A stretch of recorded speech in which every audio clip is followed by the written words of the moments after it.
week's episode is an opportunity for us to learn from a leader who's working really with a fascinating technology.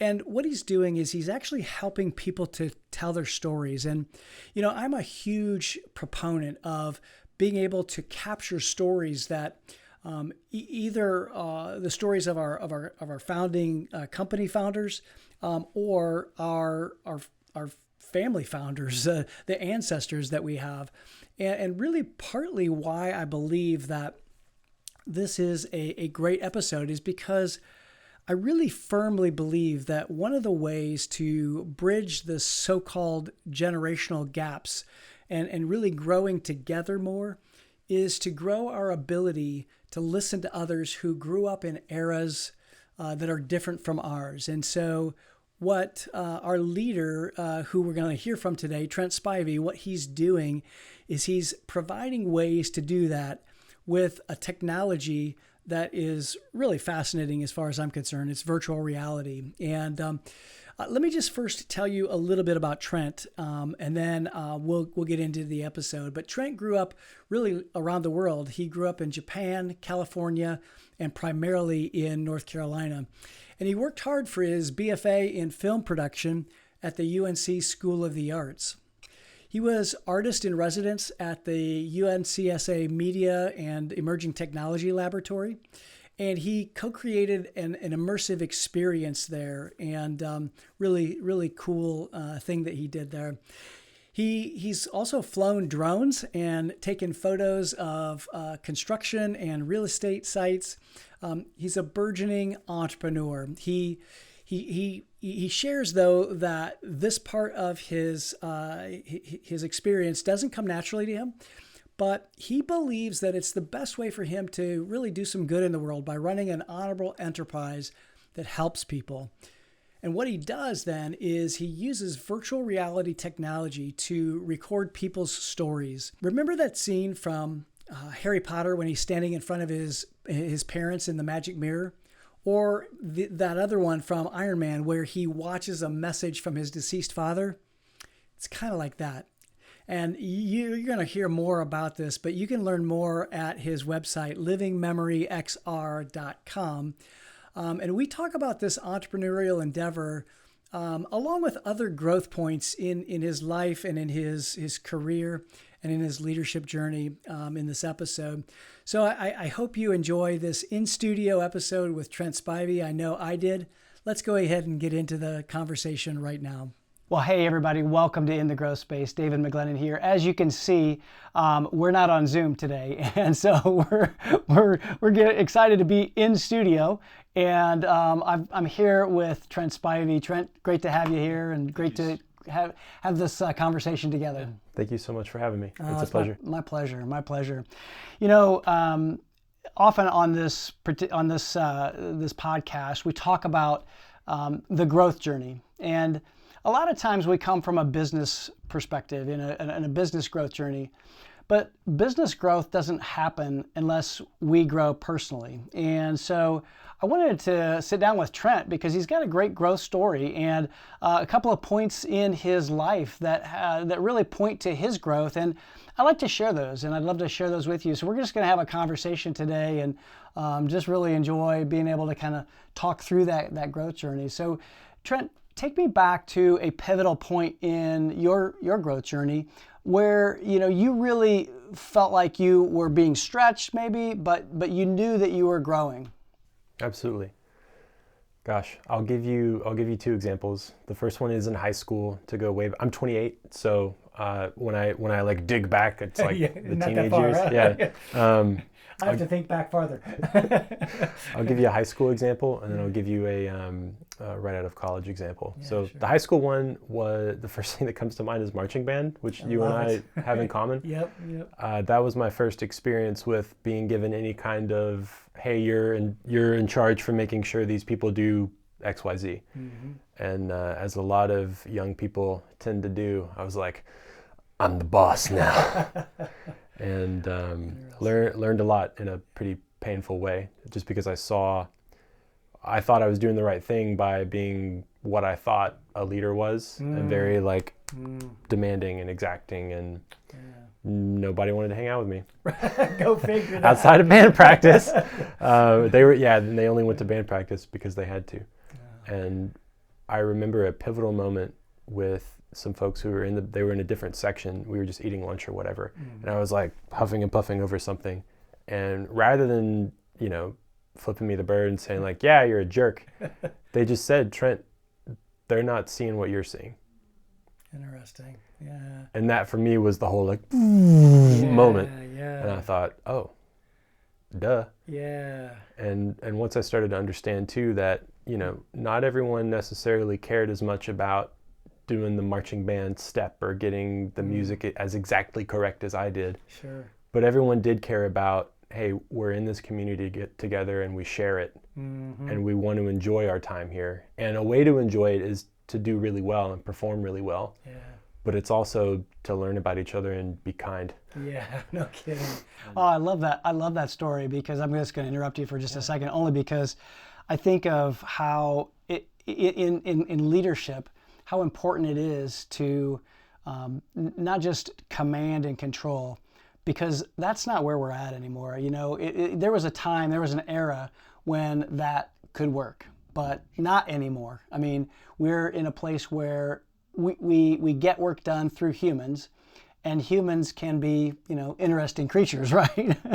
and to your point, we're part of a community, so getting people to work together is part of leadership. So I love that you brought that out. Go ahead and continue on, because I interrupted you. Absolutely, no, thank you. It's so valuable to hear from you and to talk about it.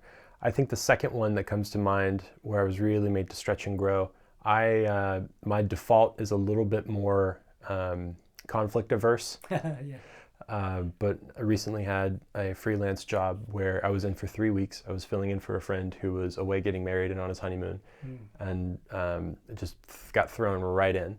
And right off the bat in these meetings with the company that I was working for, their client, and just a pretty abrasive situation. And coming into it too, my friend had said like, hey, it's kind of a rough situation with these cats. I said, great, sounds good. And that really pushed me to be firm with them, but also not in a way that I was just giving back what they were giving, of just like, now we're just exchanging blows over Zoom. Yeah. It's like that, we're not going to get anywhere doing that. So yeah, that really forced me to get uncomfortable, but also to be the one in the room to get very calm and say, hey, this is what has been outlined. This is what the expectation was at the beginning. Yeah. It sounds like the expectation's changing. And if that's the case, let's talk about it. Maybe we can help you out. Maybe that's for a future project. Sure. But I just want everyone to be on the same page here, that what was originally pitched a year ago when it was my friend, I'm the substitute teacher. But I'm the voice in the room who is removed enough at that point to say, from my 2 cents, from my perspective, it sounds like things have changed quite a bit. And it's a little bit like the frog in the pot of water, right? Sure. Where it's like the outsider coming in, it's like, yeah, this water is boiling. Pretty hot. And everyone else is like, yeah, I thought it was getting a little warm in here. Interesting. Well, in that situation, like how did you keep your cool? How did you kind of keep, level-headed? Because, in those kinds of situations, and we've all been there, I mean, it can get really heated and you can get drawn into the emotion. And so I'm just kind of curious, how did you keep your, kind of level head? Absolutely. Yeah, I think the 2 things I always remember when I'm in a situation like that, or maybe I'm pitching a new client, is just, for me, it helps out to know the physiology of the stress response. So like those butterflies are, all right, that's adrenaline in my solar plexus, and just being able to picture that happening. And then knowing like, all right, when I get stressed out, my throat's going to go dry. So I have my glass of water right there. Right. But also breathing. Karen Ann Fasulo, shout out. Yes, absolutely. Breathing and breath work is huge, because everything comes from that. So in those moments, it's a little easier to hide over Zoom, that moment of like... Right. You can be mute, right? Yeah. And just remembering, it's... and at the end of the day, the kind of work I do is very much in the media and entertainment space. Right. So like, it's not worth freaking out about. Yeah. There's not somebody nobody's on the operating table, right? Yeah. It's like, is an internet cartoon going to get delivered on time? And not to say that those jobs aren't serious and people don't right. take them very seriously, because they do. And there are a lot of professionals who, like, that's their whole world. And they should take it seriously. But just the perspective of stepping back and being like, this is not worth losing my humanity for a moment over. Yeah, exactly. And it's interesting because I think that just by virtue of you being aware of what it feels like in your body to have those, those emotions, that response, that stress response, I think that that's a great lesson for all of us to make sure that when we sense that, to be tuned into it, but when we sense it, that we do something and have some kind of a practice, like a breath practice, even if it's just taking that deep breath and and just lowering, the temperature in your body and lowering that energy vibration in your body is so helpful. You said something a moment ago that was, talking about like everybody's perspective. And so I think it's interesting to think about each person's perspective and like how it impacts us. And I think that, I think about like intergenerational relationships and intergenerational dynamics, and how that perspective can help us to bridge those gaps, so to speak.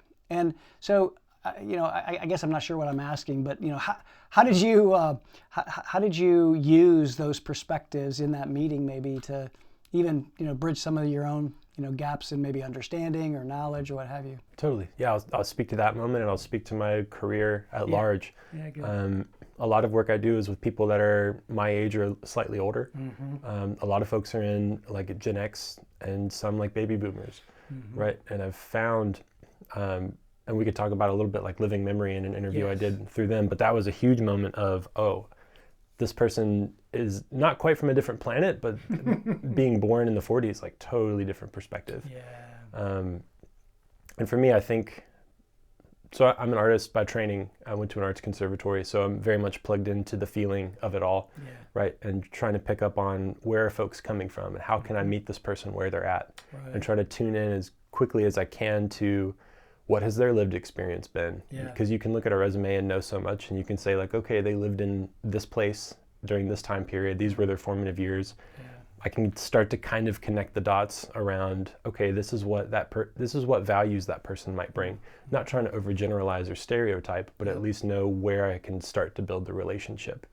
And know, is a person, am I gonna talk with this person that I just met as if I'm in a job interview, or is that gonna be weird for them and I'm just gonna talk like we're hanging out at a bar? Even though it's a business meeting, some people prefer to be much more casual in those settings.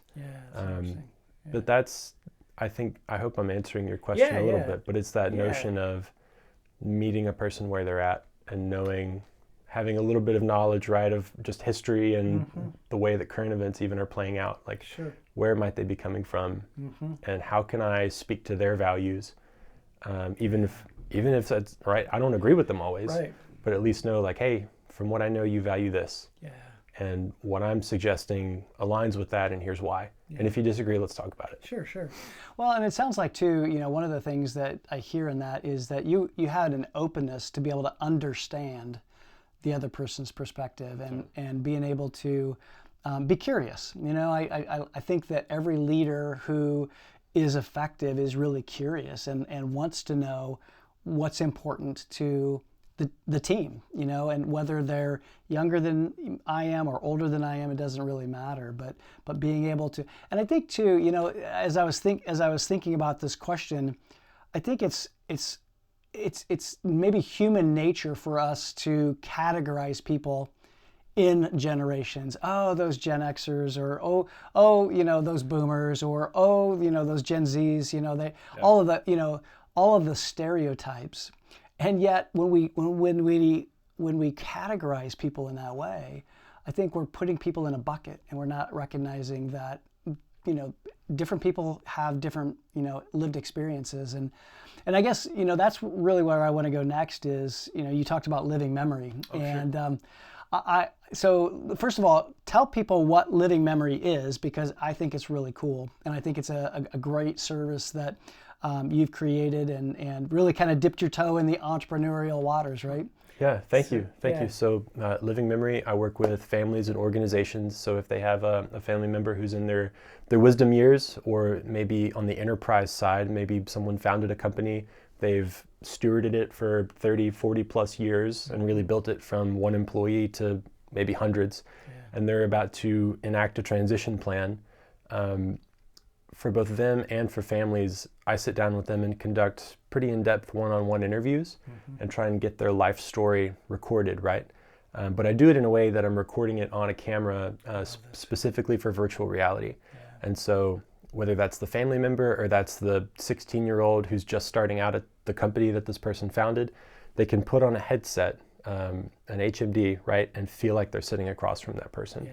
And I will tell you, sorry to interrupt you, but I will tell you, as the audience listening, I've experienced this, and it's phenomenal. It's amazing how you can sit just like I'm sitting here and feel like the person that's been recorded is sitting right next to you and right across from you. It's just really amazing. So it's a really great experience. Thank you. And that's getting into the feelings of it all. Right. But there is such tremendous value of that presence and giving someone a feeling of the example. You and I spoke about this a couple of days ago, but going back to the enterprise example, right? If Truett Cathy had a way to put a headset on a 16-year-old who's just starting out in the Chick-fil-A drive-through window and say I founded Chick-fil-A for this reason. This is what the values were starting out. This is how I've kept it all these years, and now you're a part of that. And here's how I'd like to see you continue it forward, and here's how we can help each other succeed. Yeah, that's beautiful. I mean, and I think too, as if you're a business owner, listening to that example, I mean, how cool would it be for future generations to be able to hear from you and understand what was it like for you to start the business? If you were the founder, what was it like for you to start the business? Maybe you're not the founder, but maybe you're the CEO of a growing business, and you've been through some challenges. What was it like to go through those challenges, and how did you get through them, and what were the values, and how did those drive you and lead you through those tough times? And I just think that there's a lot of different applications here.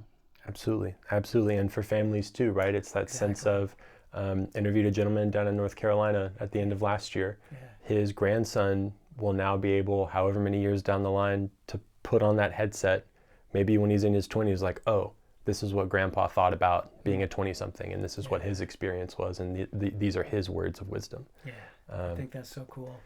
I did something similar, but not in the virtual reality headset, with my grandfather. Oh, yeah. And I think the recording, while it was very poor recording, I still was able to capture seeing him, asking him questions, and being able to get his feedback and just different life experiences.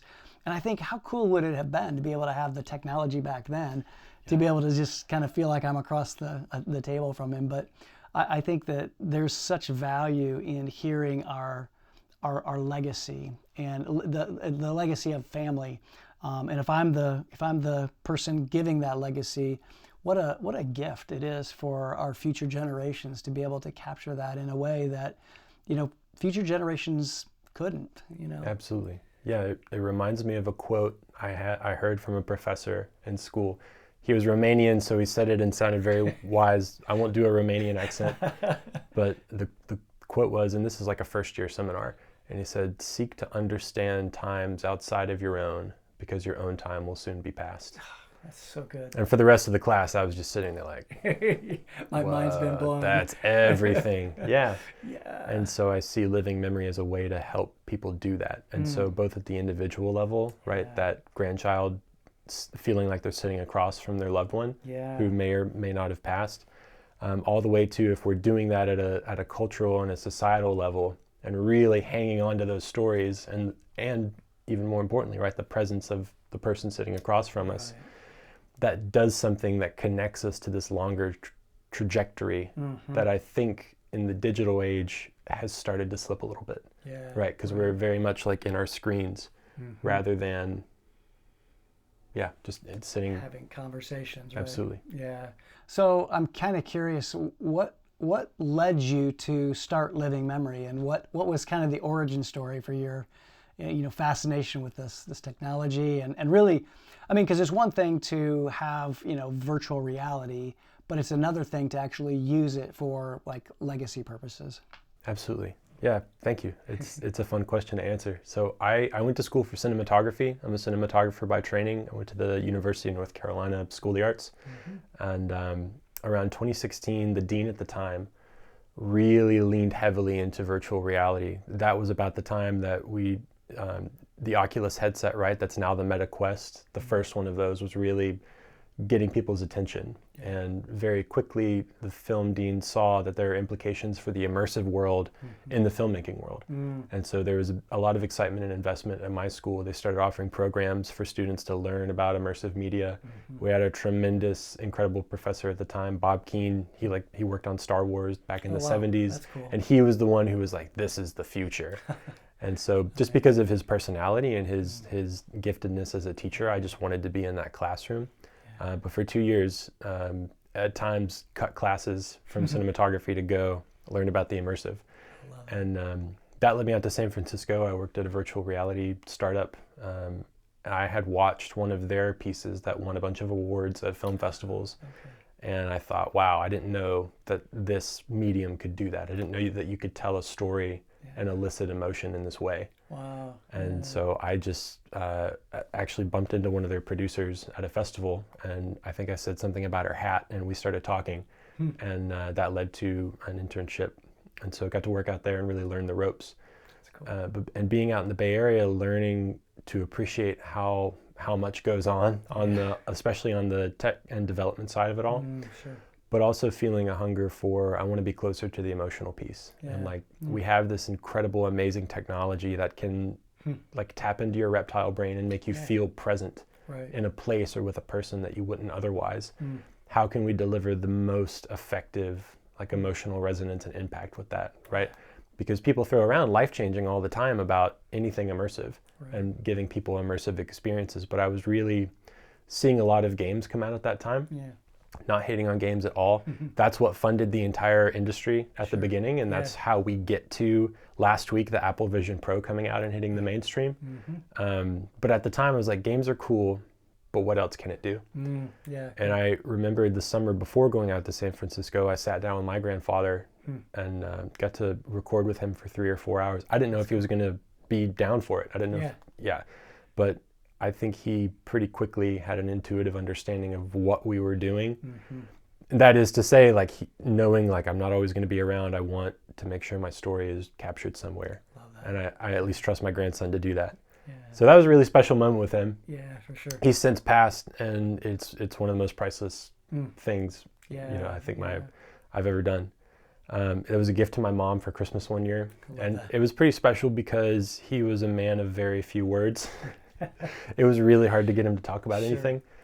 He was in Vietnam and just all those stories, and then came back and worked his way up from being a beat cop all the way up to the chief of police in our town. Wow, that's cool.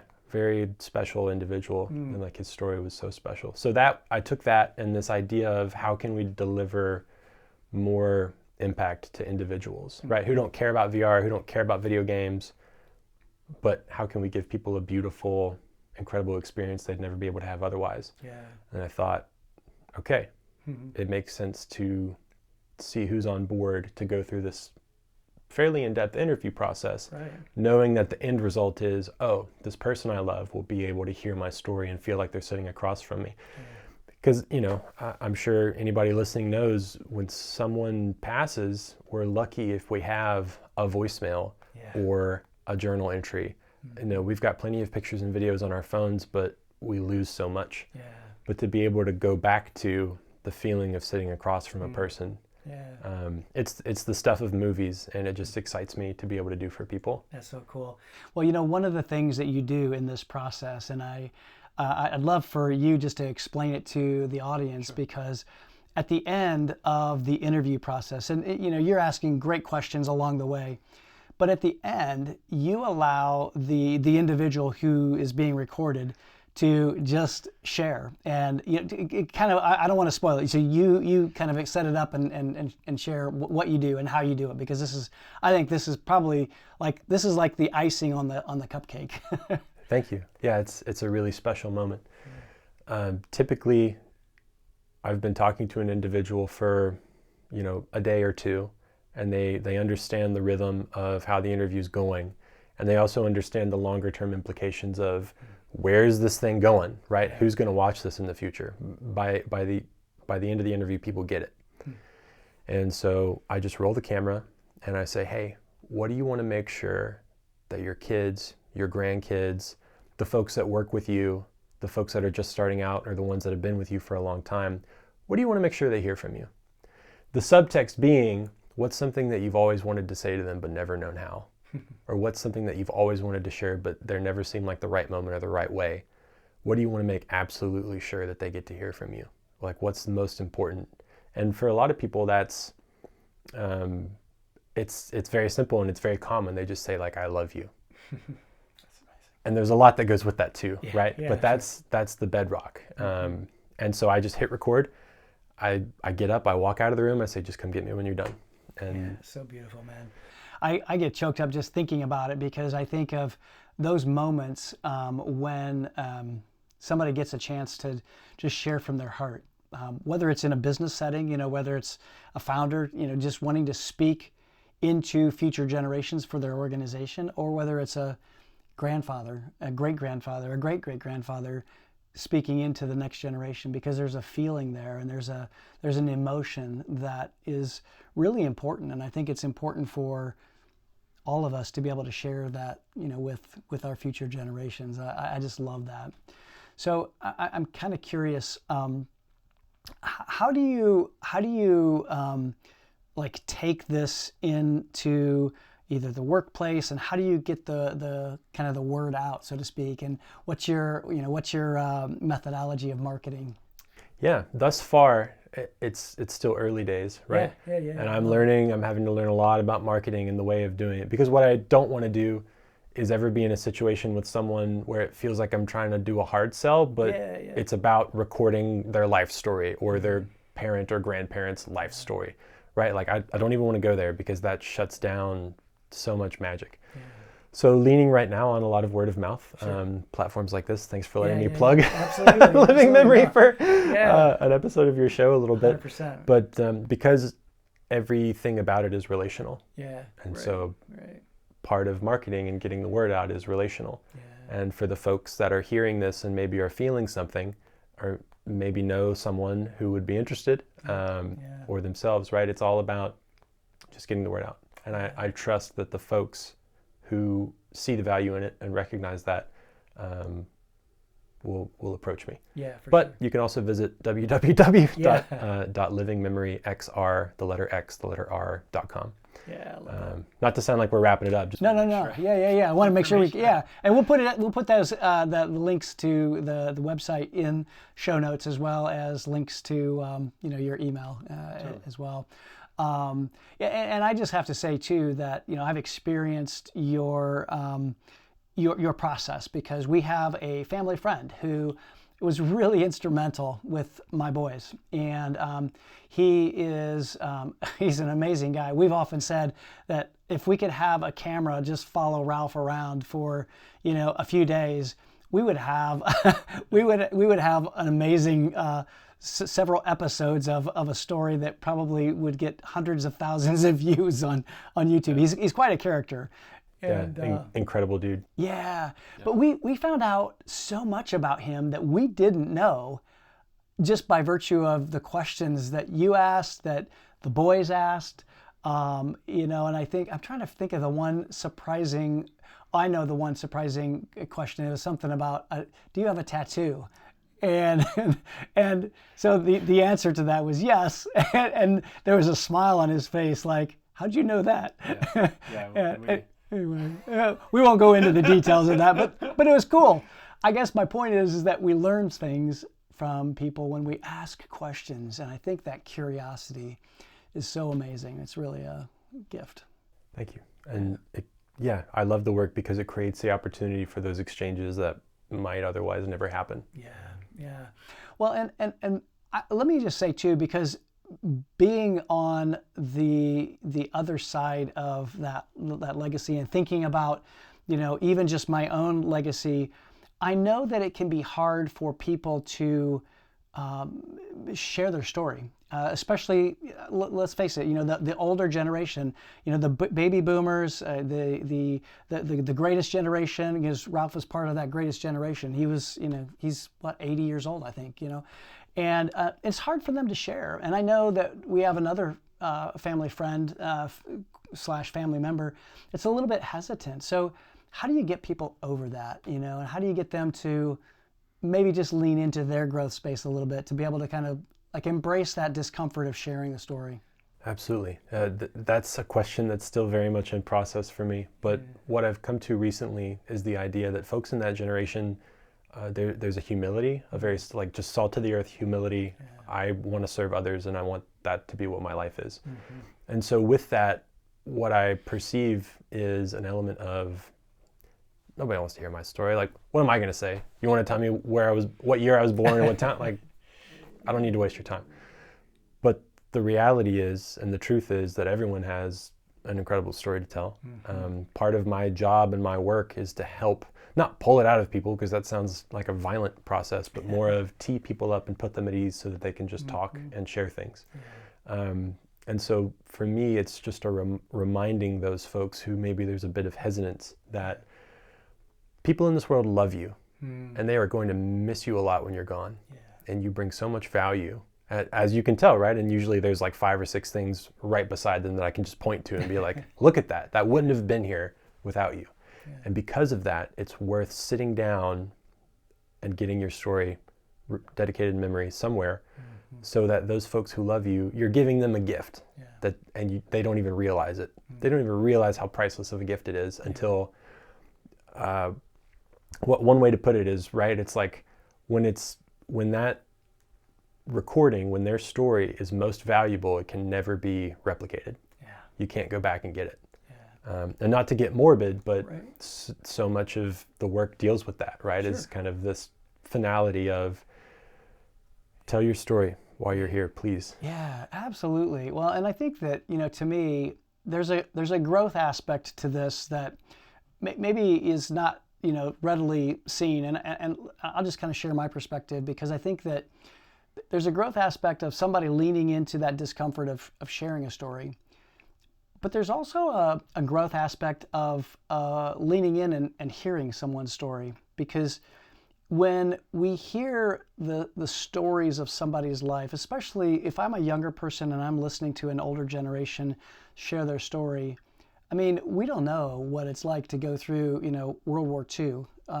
We don't know what it's like going through the Korean War, Vietnam, all of those kinds of things. And while some of that may not get shared, just knowing that they went through that, and some of those, nuanced stories, you start to understand then in a new way why somebody does the way, lives the way they do, or has behaviors the way they behave. And I think that that's a growth opportunity for all of us. And I think that's why I was kind of talking through or asking about the intergenerational, dialogue and relationships, because I think that is a growth area for all of us, and just being able to kind of bridge those. Absolutely. And I think about my sister who's 15. Mm-hmm. She's never been alive at a time where there weren't touchscreens. Yeah, isn't that amazing? I've never been alive at a time where there wasn't an internet. I have to remind myself, like, oh yeah, the internet's kind of new. Yeah, right, it is, yeah. You know what I mean? And so, but that exchange goes both ways. So being able to, feel like I'm sitting across from a person hearing their story, be like, man, farming. Yeah.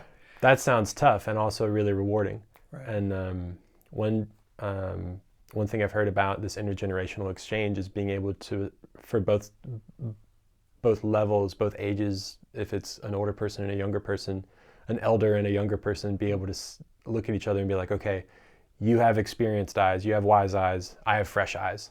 Yeah. I guess going back to me coming in for 3 weeks to fill in for my buddy, I had the fresh eyes in the group. right? And we also had folks on the team who were very seasoned in their career.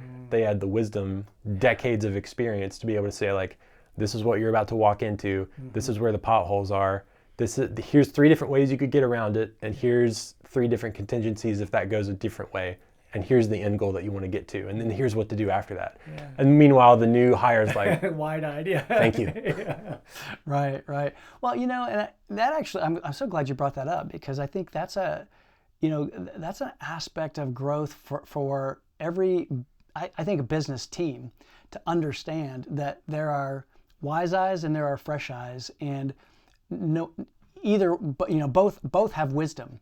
And one of the things that we do at Impact Leadership is we help teams and organizations unlock that wisdom and bring it forward in a way that it's safe, and it's safe for people to have those conversations and be able to kind of talk through those aspects, and be able to have the wise eyes but also the fresh eyes, so that we can see that the wise eyes may need to see something in a new way that they hadn't seen before. Yeah, and it's been cool to see you in a room in that situation, like your summit back in 2022, sure. Yeah. and just see, right, folks who are kind of newer to a company or folks who have been around kind of loosen up a little bit and look at each other in a new way for the first time, because you're facilitating that exchange. Sure. That's really special. Yeah, thank you. And I really feel like that's one of my gifts, and it's also something I think is really needed in the business community, is that we need to be able to have ways that we can have conversations where it's not so emotionally charged, where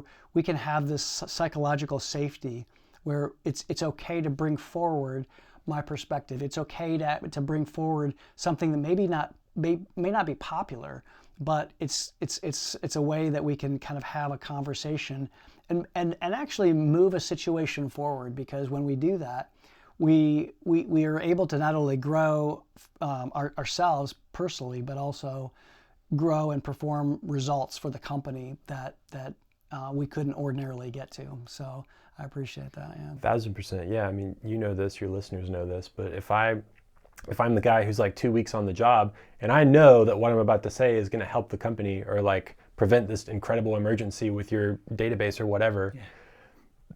If it's been pretty tough going thus far and everyone around me is pretty gruff, I'm going to hesitate to put my hand up. Right. But if even if it's just one person who's come up to me in that first week and been like, hey, I remember you said you were from here.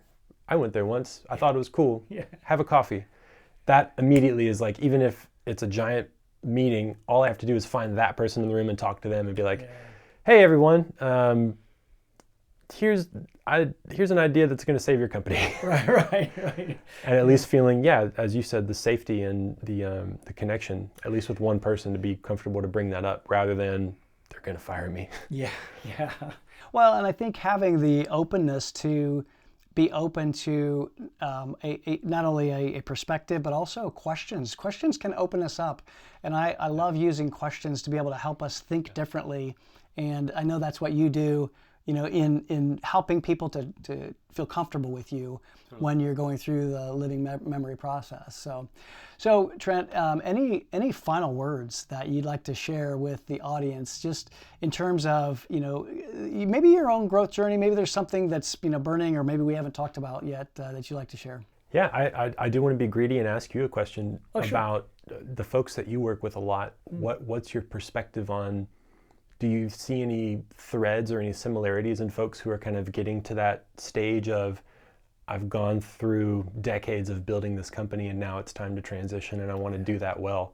What questions and what patterns do you see in those spaces? Yeah. Just because those are rooms that I'm not often in. Yeah, that's a great question. I think one thing that I see is that oftentimes there are business owners who want to make that transition, but they don't necessarily know how to articulate that transition or articulate that vision. And in that same vein, then they don't know how to prepare the next generation of leaders. And so they don't know how to help those emerging leaders and those advancing leaders or those growing leaders to be prepared for the next step for them. And so I think we all should be in a process of thinking about succession, because even if you just get hired, if you're a new hire And you need to be thinking about, well, who's going to take my place when I continue to grow? Because if you're not growing, you're not going to be useful. And so you need to continue to be growing. So what I hear in that question is just business owners finding ways to articulate their vision, and also being able to be to actually take time to think about what that vision is, because oftentimes they're so wrapped up in working on the business, or working in the business and not on the business, and or working in the business and not on their personal vision for what comes next, their next act. And so I think it's really super important for them to take that pause. Wow. Yeah, and I could imagine, I'm a zillennial, so yeah, I could see someone who's been around the block for a while. Gen Z can feel like they came from a different planet. 100%. Yeah. But finding those opportunities, and maybe it's going and doing something, some kind of training that's almost completely unrelated to the business of the company, but being able to sit with them and say, that's what this company is about, and have them like, oh, I get it now. Right, absolutely. Yeah, I think that just being able to even share just nuances about, like, maybe even why they started the business in the first place, because that's something that often doesn't get shared. Everybody's so busy about delivering on this project, delivering on that project, and they don't have time to be able to say, why are we doing this in the first place? And really come back to the mission and the vision of an organization. Yeah. Thank you. Yeah. Thanks for having me. This was really fun. Yeah. Thanks for being here. For those of you who are watching on YouTube, thank you for watching. I'd love to get your comments. So just leave a comment below and share what's one thing that you're taking away from this conversation with Trent. If you're just listening through the podcast platform, two things. Number one, we'd love for you to go out and give us a rating. Give us a 5-star one if you can. And then also do a quick review. The third and final thing there on the whole podcast thing is, if you would share this episode, somebody has come to mind. I guarantee it.